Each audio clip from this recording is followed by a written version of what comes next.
ಈ ಸಂದರ್ಭದಲ್ಲಿ ಕಾಂಗ್ರೆಸ್ ಪಕ್ಷದವರಿಗೆ ಇಚ್ಛೆಪಡ್ತು, ನಿಮ್ಮ ಕನಸು ಅದು ಕನಸಾಗಿ ಉಳಿತದೆ. ಕರ್ನಾಟಕ ಜನ ನಿಮ್ಮ ದುರಾಡಳಿತವನ್ನು ನೋಡಿದ್ದಾರೆ, ನಿಮ್ಮ ಭ್ರಷ್ಟಾಚಾರವನ್ನು ನೋಡಿದ್ದಾರೆ. ಆದ್ದರಿಂದ ನಿಮಗೆ ಮತ್ತೆ ಅವಕಾಶ ಇಲ್ಲ. ನಾನು ದೊಡ್ಡಬಳ್ಳಾಪುರದಿಂದ ಪ್ರಾರಂಭ ಮಾಡಿರುವ ಈ ಜನಸ್ಪಂದನೆ ಇಡೀ ಕರ್ನಾಟಕದ ತುಂಬ ಜನಸ್ಪಂದನೆಯನ್ನ ತೆಗೆದುಕೊಂಡು ಹೋಗಿ ಮತ್ತೊಮ್ಮೆ ಕಮಲವನ್ನು ಅರಳಿಸ್ತೇವೆ. ತಾಕತ್ತಿದ್ರೆ, ದಮ್ಮಿದ್ರೆ ನಿಲ್ಲಿಸುವಂತ ಪ್ರಯತ್ನವನ್ನು ತಾವು ಮಾಡಿ. ದಮ್ಮಿದ್ರೆ ನಿಲ್ಲಿಸಿ, ಮಾತಿನಿಂದ ಅಲ್ಲ. ಇದು ಪ್ರಜಾಪ್ರಭುತ್ವ. ಜನಶಕ್ತಿ ತೀರ್ಮಾನ ಮಾಡ್ತದೆ, ಜನಶಕ್ತಿ ತೀರ್ಮಾನ ಮಾಡ್ತದೆ.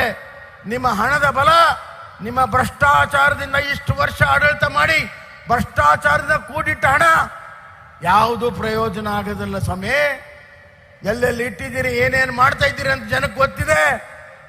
ಸ್ವಲ್ಪ ದಿವಸದಲ್ಲಿ ಅದು ಕೂಡ ಬಯಲಾಗ್ತದೆ. ನಿಮ್ಮ ಬಂಡವಾಳ, ನಿಮ್ಮ ಹಣದ ಬಂಡವಾಳ ಎರಡೂ ಕೂಡ ಬಯಲಾಗ್ತದೆ.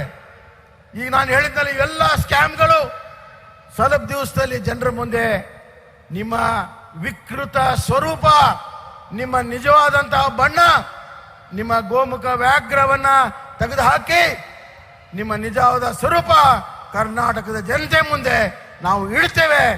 ಆ ಸಂದರ್ಭದಲ್ಲಿ ಜನ ನಿಮ್ಗೆ ಚೀತು ಅಂತ.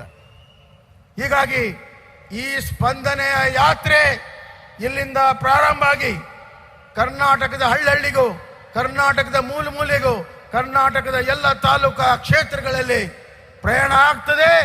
ಕಮಲ ಅರಳುತ್ತದೆ. 23ಕ್ಕೆ ಮತ್ತೆ ಭಾರತೀಯ ಜನತಾ ಪಕ್ಷ ಬರ್ತದೆ, ಸಮೃದ್ಧಿಯಾದಂತ ನಾಡಾಗ್ತದೆ. ಇವತ್ತು ಡಬಲ್ ಇಂಜಿನ್ ಸರ್ಕಾರ, ನರೇಂದ್ರ ಮೋದಿಜಿಯವರ ಆಶೀರ್ವಾದದಿಂದ ಕೇಂದ್ರದಿಂದ ಹಲವಾರು ಯೋಜನೆಗಳೇನು ಬಂದಿದ್ದಾವೆ ಅದನ್ನು ಸಮರ್ಪಕವಾಗಿ ಜನರಿಗೆ ಮುಟ್ಟಿಸಿ ಅವರ ಆಶೆಯಂತೆ ಡಬಲ್ ಇಂಜಿನ್ ಸರ್ಕಾರದ ಲಾಭ ಕರ್ನಾಟಕದ ಜನತೆಗೆ ಮುಟ್ಟಿಸಿ ನಾವು ನಿಮಗೆ ಒಂದು ರಿಪೋರ್ಟ್ ಕಾರ್ಡ್ ಅನ್ನ ಕೊಟ್ಟು ನಿಮ್ಮ ಆಡಳಿತ ಮಾಡೋದಕ್ಕೆ ಯೋಗ್ಯರು ಅನ್ನೋದನ್ನ ನಾವು ಸಾಬೀತು ಮಾಡಿ ನಿಮ್ಮ ಪ್ರೀತಿ ವಿಶ್ವಾಸವನ್ನು ಗಳಿಸಲು ಆತ್ಮವಿಶ್ವಾಸದಿಂದ ನಿಮ್ಮ ಮುಂದೆ ಬಂದು ನಿಲ್ತೇವೆ. ಆಶೀರ್ವಾದವನ್ನ ಮಾಡಿ ಅಂತ ಕೇಳ್ಕೊಳ್ಳುತ್ತಾ